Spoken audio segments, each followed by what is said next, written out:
Hi, I'm Kristen, and here I am in Bangkok, Thailand. And today I would like to talk to you about how did I know that I am transsexual? I think it's a very good topic because, to be honest, I don't think I really knew as such. It was like a journey, and I can remember on that journey certain images, certain events that enabled me to get a fairly good idea that it's a possibility. But it wasn't until 2 years ago here in Thailand, because Thailand is an easier place to come out. It's not so easy to find work, but it was a much easier place to transition. So that's when I started my journey to be who I am and to live as a woman full time. So when I think about the question, I have to think right back to my childhood. And I had a very kind of strict upbringing in the fact that my mother was very young and she'd never been a mother before, so she hadn't had any practice. So she wanted me to be a proper little soldier, you know. So none of that sissy stuff for young Christopher, you know. So I can remember many times that I was reminded that I needed to be a boy, I needed to be brave and not to cry, and most importantly, I didn't really get to play with girls. I didn't really see many girls. I didn't have a sister, I was the eldest, and the first memory I have, right, was when my youngest brother, when he was about to be born, my mother went into hospital, I guess, I don't know, and I was sent across the road to play with a girl. Her name was Joanne, and I must have been about 4. Okay, so there I was with this very strange creature, you know, one of these girls. So I guess I must have been feeling fairly shy, and she was really sweet. We played fuzzy felt, and you know what? I really enjoyed it. It was like magic, it was like special, it was like a secret, like an adventure, like another world. And I didn't really get to meet any other girls. I went to school. The next memory was in the playground, and it was the primary school. We were allowed to play together in the primary school, so I can remember the boys. They used to go around kind of arm in arm in a big long wide, actually wide, a big wide wave, right, of boys, and the idea was to recruit another boy, right? So they were marching along saying, "Who wants to play war?" Right? And then you put your arm around and they grab hold of you. And I can remember giving that a go, and I don't think they liked having me around because, I don't know, I felt so uncomfortable. And I can remember the girls, especially this hot sunny day that I can remember. They were laying on the grass, laying on the back, looking up at the sky with their eyes closed. So I sneaked up there and laid on the ground next to them on the grass. And the idea was to close your eyes tight and then look at the colours. I tried that, and wow, it was wonderful. Lots of amazing colours. It was like doing drugs or something like that. It was really, again, like secret or special. It was girls stuff. So yeah, I can remember that. But again, I sneaked up and I didn't stay long because that wasn't really what boys did. So that's all I can remember from my early school, because in the senior school, the only way we got to be with the girls was in the summer when we went out on the playing field. So by then I was getting a bit older, and I just looked longingly at what they were doing. I wanted to be with them, but it just didn't seem like the kind of thing you could do. Then I went to senior school, and that was really, really tough, because puberty hit me, and guess what? Fashion had the miniskirt and hot pants. I can remember sitting waiting for the train on the station, and I just couldn't stop looking at the girl going in the other direction, about the same age as me, and she was wearing a miniskirt. Oh my God, I just couldn't stop. You know, now I know what it feels like, you know, the male gaze. Well, sorry, whoever you are, I couldn't help it. You were like, an angel from heaven. Oh my God. You had good legs too. So, by then, I was really feeling kind of confused, because I knew I liked girls, yeah. And that's also when I started dressing in girls' clothes. And it just happened. I didn't think about it. I was just, I don't know, looking for something, looking for my clothes. I don't know. I was in the bathroom, and the clothes, before they got ironed, were inside what was called the airing cupboard. It's where the hot water tank was. And there was a lot of my mother's stuff in there, you know. So it seems rather strange, doesn't it, that I was looking for something, or I was, I don't know, bored. I just don't know. It's just, and I saw her underwear. I can't really remember the colour. It was probably, I can. It's probably blue, light blue. And oh yeah, I like light blue, don't I? You can see some turquoise. Yeah.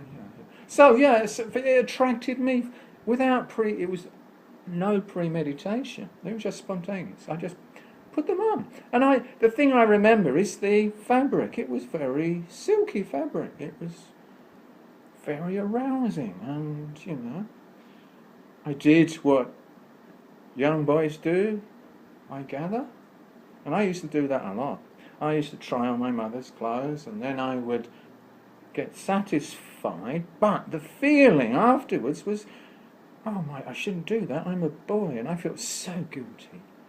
And the other thing I'd noticed by then, I just didn't fit in. I just felt so uncomfortable with other people. So my life was very, very difficult. I was pretending to be a boy. I was trying to smile, which I couldn't do. I didn't have an emotional life as such. Anyway, then this continued. I got a job. Nothing much changed. I still dressed as often as I could.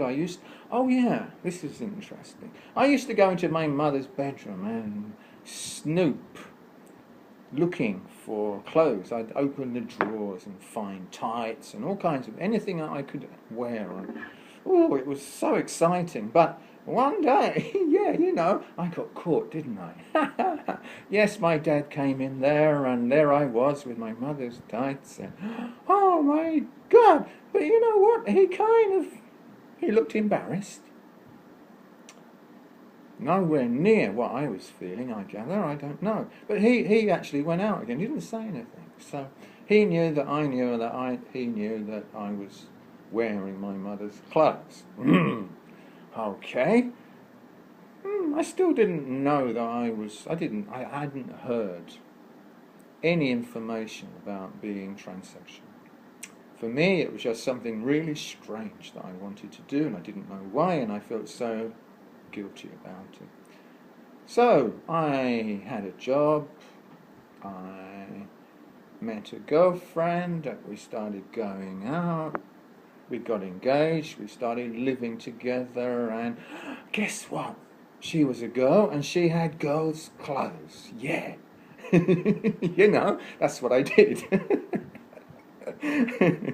So, she was smaller than me, so there wasn't much I could wear. Just about get into her skirt. Blouses were too small.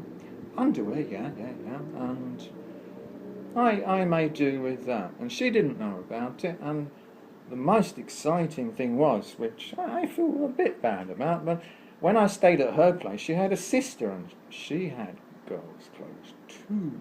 Didn't do it too often because it didn't feel right, but I did. I couldn't help it. I just don't know why, I just did it. So, then when we were living together, and at some stage, yeah, I was, how can I say this? I started living my life vicariously through her. I was persuading her to look at girly magazines, and she started pointing out pretty girls, sexy girls, when we were on holiday, or yeah, we used to go and have a coffee and we would people watch, and she would nudge me and say, hey, yeah, she's rather good, isn't she? You know, like this. So that was my encouragement as much as anything, but she seemed to go along with it, and, you know, we shared fantasies, and it was that kind of girl-on-girl thing, but she didn't kind of, how can I say this one? She was in denial. She didn't want to say, yes, I'm a bisexual girl, or, you know, I'm a lesbian with you, but she didn't mind sharing my enthusiasm for girls. So, yeah, I started living vicariously through her, and once we got married, and, yeah, she put a lock on the door for her own time out, yeah, but she said that if I wanted to go in and try on her clothes and have my time, lock the door and don't tell anyone about it, keep it quiet. It was okay with her, but she didn't really want to know any details about what happened. Okay, so that's about as far as it went. It wasn't really that good. I still felt guilty afterwards. I didn't really have clothes that fitted me. It wasn't really that satisfying. It was a guilt feeling, but it didn't go away. It wasn't something I could just say, okay, I don't really like it. I guess I did like it. It just, I wanted to share it with someone. I wanted it to be more often, probably. Yeah, I think that was my idea at the time. I just wanted to do it with somebody and for it to be a bigger part of my life. Okay. My next memory was we separated. Ha, yeah, that's right. She wasn't really that happy living with me, and she had a psychotherapist, and I think they decided between them that a trial separation would be a good idea. So I went to Glastonbury, England, to start a new life. I didn't know whether it was permanent separation or temporary, so we said goodbye at the station, and just before I left, I was going off into nature to look at beautiful places, and I can remember one day walking to the forest that I saw when I was crossing the park. 3 birds up very high in the sky. I looked up and they swooped 3 times. Wow, that was kind of cosmic, you know? 3 birds swooping, like dipping, like that, 3 times. And the direction was the southwest. Ooh, I like cosmic stuff like that. Anyway, when I got to Glastonbury, my idea, I was unemployed, I got money from the government, my idea was to study some alternative stuff, you know, and there were lots of charlatans there, but I was looking for someone who could teach me, I wasn't sure exactly what, but one day I was sitting in the courtyard in Glastonbury where all the seekers, you know, these are spiritual seekers and hippies and what have you, and I was having a cup of tea and hanging out with all of these alternative people, and I heard this name about a workshop. I heard the name Kestrel, and then I thought of my cosmic event of 3 birds swooping southwest, and Glastonbury was in the southwest direction. So I went to see him, and he sat me down. He said, relax, let go of your journey here, and I will tell you why you've come to Glastonbury. Wow. So he said, last night you were up on the tour playing didgeridoo and guitar, and you were sitting on this big rock, a round stone. It's actually called the Dragon's Egg, and it is blocking the entrance to the catacombs underneath. And it's a place where the ancient people, like the Saxon people, used to go to access other dimensions. So the fact that I was there with my friend, he was playing didgeridoo and I was playing guitar, and vice versa, I was very impressed. He taught me a lot of things. The first thing was there was a rune course. I studied how to use the Saxon runes, and they are used for divination to foretell the future, like fortune telling, but they're also used as a way of learning about the environment, about accessing other dimensions, all kinds of interesting cosmic things. So I used to go and see him, and I used to go on the course. I did this for 2 years. I was like an apprentice. I wanted to be a healer. That's basically what I had set myself up to do. So one day it came about that I was going to have my first past life what's it called? It's a trans, isn't it? Regression, not a trans, a regression. Okay. Past life regression. Okay, it was like a little bit more cosmic than usual, and okay, he just told me a little story about. I won't do it in case it still works because I haven't practiced a while. But he taught me how to do this, and okay, so it was basically going down a staircase. This. Whoop! Stop. Don't listen. It's not hypnosis. It's you're fully awake. So he asked me, when you're at the bottom and the mist clears, tell me what you're wearing on your feet. And I looked down and, oh my God, I'm a girl. It was like a revelation.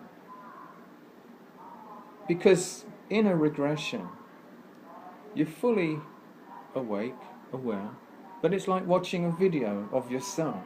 Very vivid. So I could see when I looked at my body, you know, I can see my legs, I can see my feet, my arms, my hands, that I'm a girl. And I'm dressed in a very different way.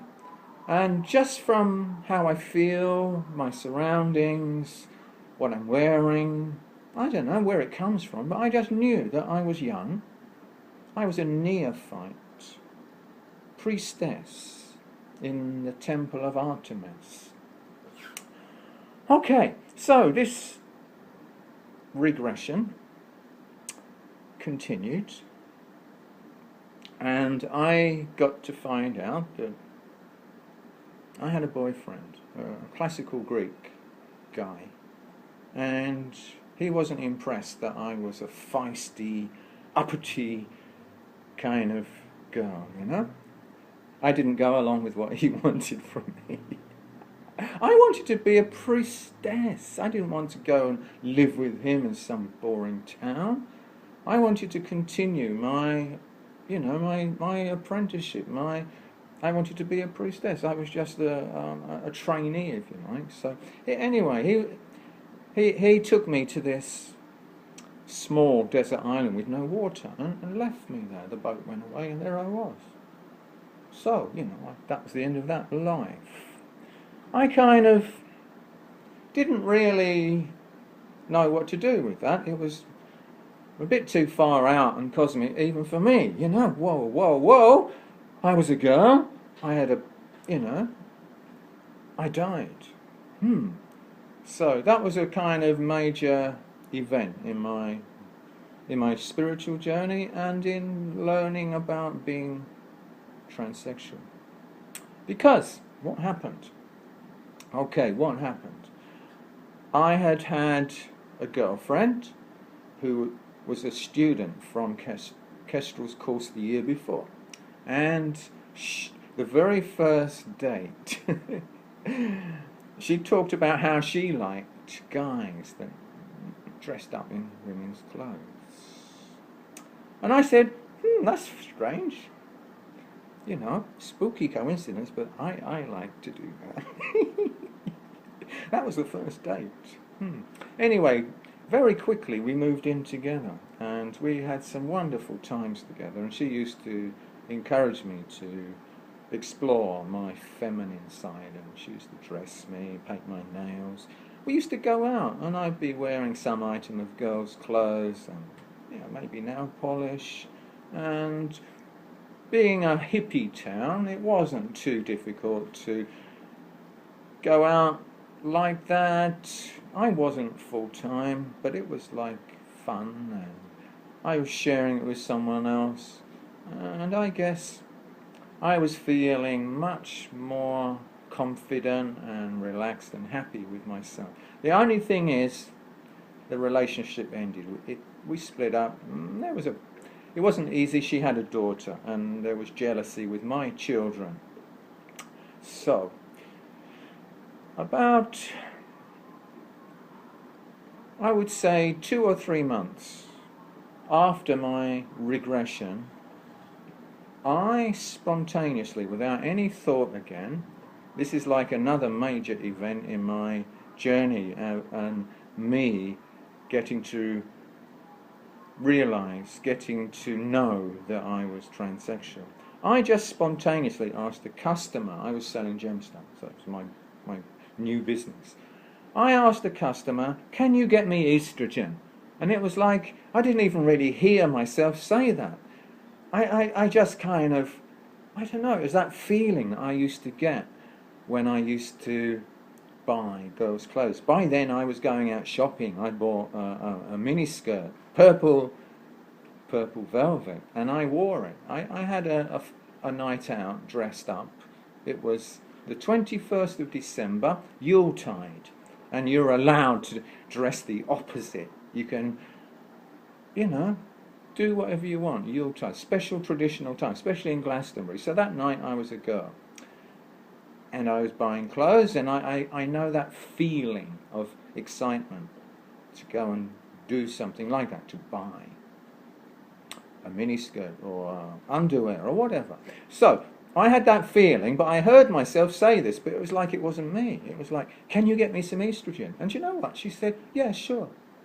Come here tomorrow and I'll give it to you.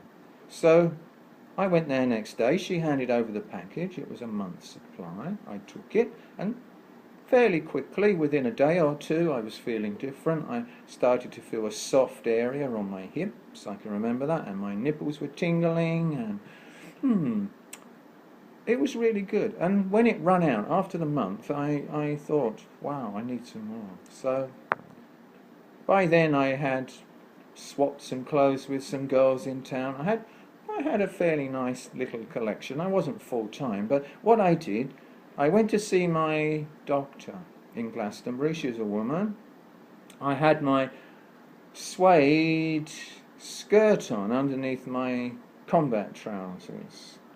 and I went to see her, and I felt very embarrassed, but I said, look, I've got this box, and I handed it to her. I said, I need some more, because if you don't help me, then I won't have anybody kind of looking after me. I'll be going to India buying my gemstones, and I'll be buying hormones in India. It's much better if you help me here. And she said, yeah, okay. And at the same time, I was kind of like taking off my combat trousers and showing her my skirt. Look, I'm a girl. I dress like a girl, so I need the hormones. So she said, okay, and I saw her write out the prescription. When I took it into the pharmacy, they'd never seen this before. They went off and said, look, whisper, whisper, whisper, there's this guy, and he's buying girly stuff, some medicine, some estrogen. And yeah, that was embarrassing, but yeah, I got my prescription, and I think it must have been coming out 3-4 months, but there was a friend, he said, you know what, you don't make a very good girl. And that kind of hurt, that hit me, and I didn't have any information. I was just by myself. I didn't have any idea, really, about us, about transsexuals. I didn't know. There was a cross-dresser in town, and that was about it. There were no transitioned transsexuals. So I decided to stop the transition. I went back to live with my wife at the time, my family. I raised my kids. And you know what? When I went to India, guess what I did? Same feeling. I was on the back of the scooter going to buy gemstones, and then I saw a pharmacy. And I just say, oh, wait here a moment. I need to go and buy something for the wife, like that. Yeah? So I went and bought my hormones, and I took them. But I dressed kind of, I guess the word is androgynous. There were girls' jeans, but suede, black suede, Clark's Wallabies, Levi 501s, girls, and moleskin, cotton jacket, and a t-shirt. That was my uniform. And people just said, hey, you look so young. How'd you do it? So that was my little secret. It kind of kept me happy. Okay, so then the biggie. Wow! I still haven't got over it. I can remember the day when my wife went to live with her sister. I was in the house. And basically she had gossiped to her sister about me. I was cleaning the car in the summer, and it was hot, so, I took off my top, probably a t-shirt, and I was cleaning the car. And I'd forgotten that I'd been wearing a bra. And there was a bra strap mark. And my daughter had noticed. And she had gone to Mum and said, Mum, why has Dad got a bra strap mark? And that was it. That was what she gossiped to her sister about. And her sister is friends with a divorce lawyer, so there I was by myself, and I received this letter telling me that I had this exclusion order. I couldn't come anywhere near the house, see my kids, whatever, and also I had to give the house to my wife. I went out that night and I bought some Mexican beer, and I think it was probably Indian food, and I just drank. And I had a business partner up in London, and I was looking for somewhere to live. I couldn't find anywhere, it was too expensive. And he said, why don't you go to Thailand? My cousin is there. We have a quality control problem with sapphire. So that's what I did. That's how I ended up here. So, here in Thailand, wow, very different place. You can get estrogen, there are lots of ladyboys. And when I first saw the ladyboys, I was scared, to be honest, because they like men, and at that time I hadn't transitioned, and to me I was living as a guy and they were looking for men, and I was kind of, oh. But I found myself looking at these very elegant, tall, wide-shouldered, narrow-waisted girls, and then when they turn round, I'll go, eek, it's a ladyboy. But eventually, after trying lots and lots and lots of girls, I found myself sitting with ladyboys in a cafe. Okay, so I met one that was very nice, and we lived together. And again, I was living my life vicariously through somebody else. This time a ladyboy, another transsexual person. She had transitioned, she had hormones, and she liked guys. So, I used to go to the gym every day like a gym rat and lift weights. I was kind of big and muscly just because I wanted her to be impressed with me. So, yeah, I ended up taking steroids to get bigger muscles so she would like me even more. Didn't really work. I paid for her to get her breasts, what's that called now? Enhanced, isn't it? Yeah, in the boob job, silicone implants. So she posted a picture of herself on Facebook, and her new boyfriend saw her, and they surreptitiously met. She told me she was going off to see her auntie and work, but I thought, you don't go to work with that much makeup on, I kind of knew something was happening, and after 2 years we split up, and they call it here, jai, means heart pain. Yeah, I was heartbroken, and I plunged into the depression from hell. It was like I felt like being in quicksand, going down, down, down, every day, didn't stop. And after 6 months, I went to see a psychiatrist. They gave me some medication, which I didn't really want to do, but there was no other option. I was just so depressed, and it worked. I found myself, after 3 months of taking this medication that worked, I didn't want to do this. I had some fairly basic side effects that, it's stopping me walking. I enjoy walking, and I had a headache, and it really hurt my neck. So I just stopped the medication. I knew by then. This is the knowing part, right? How do you know? I kind of knew what I was doing. I'd had enough experience. I'd been going on the internet, and I put the keyword transsexual, and I saw a website, Transsexuality, and I read her story of how she transitioned, and I recognized it was just like the kind of stuff I did. And then I read other blogs, and I recognized, that's the kind of stuff I do. And it was that did it. That's what enabled me to realize, the penny dropped. Oh yes, I identify. I am one of you. I am a transsexual. So that's why I stopped my medication, and I went to the pharmacy and I bought injectable estrogen, full dose, no U-turn, not like before, like the kind of like small little dose. This was the full-on, no U-turn, no turning back. Here we go, we're going to do this. And I know what it felt like. It felt really exciting. It felt not even scary. It did feel absolute. I knew that there was no turning back.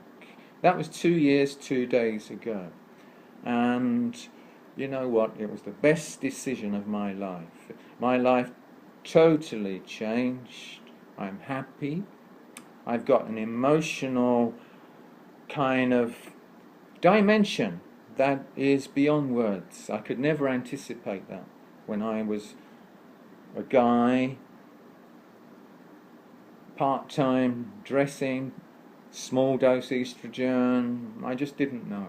This is when it hit me. After 3 months, I looked in the mirror and I saw my eyes. I saw a twinkle. I saw my soul. I saw who I was. That's how I knew that I'm transsexual. I could see a girl looking at me from the mirror. It was my soul, who I am. I am a girl. And I knew that. I knew that when I had my regression and I was a priestess. And I know that this life I chose to be who I am, to continue that journey. And I don't care how spooky my journey is, how uncanny it is, it's my journey. Because I had no gender therapist. There aren't any here in Thailand, and when I wanted the prescription, I had to agree to go and see a psychiatrist at Charing Cross, and I knew that this was 18 years ago. They wouldn't have been very helpful to a lesbian, and especially a feisty, non-conforming lesbian like me. You know, I'm quite radical, so I know that my journey is mine, and I know that I'm a girl, and I really knew when I saw that light, that sparkle from my eyes, but also the absence of all of those symptoms of gender dysphoria, the depression, the social phobia, just not having any feelings. Now I have, emotions. Belly laughs. Giggles. Giggles are good. Crying. I can cry for Thailand or England. Yeah, I didn't know you could cry non-stop for a week. Okay, so I do lots of things now which I couldn't do before, and I really enjoy being a girl. So that's how I know that I'm a transsexual. So, okay then, that's about it for today, and if you're still with me, thank you so much. This is my first ever video, completely unrehearsed, as you can probably tell. And I say goodbye for now, and I hope that was a good explanation of how I know that I'm transsexual. Okay then, this is bye-bye from me here in Thailand, in Bangkok, and all I say is bye.